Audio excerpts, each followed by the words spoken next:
Kenapa Singapura menjadi negara maju? Padahal negaranya sangat kecil dan minim sumber daya alam. Ternyata inilah faktornya.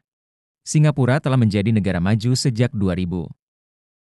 Hal ini ditandai dengan berbagai perusahaan multinasional yang bermarkas di Singapura, serta menjadi pusat ekspor terkemuka bagi pelaku bisnis internasional. Faktor pertama, karena keberhasilan Singapura menjadi pusat perdagangan dunia. Kemudian Singapura menasionalisasi perusahaan-perusahaan strategis yang sebelumnya dikelola oleh swasta.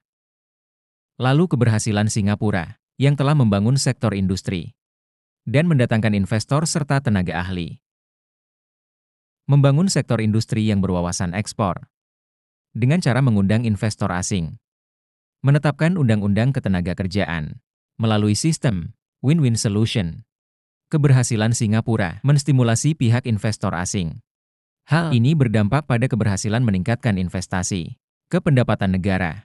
Selain alasan-alasan di atas, letak geografi Singapura yang strategis di jalur lintasan, perdagangan, dan pelayaran dunia, serta menjadi pusat lalu lintas udara dunia.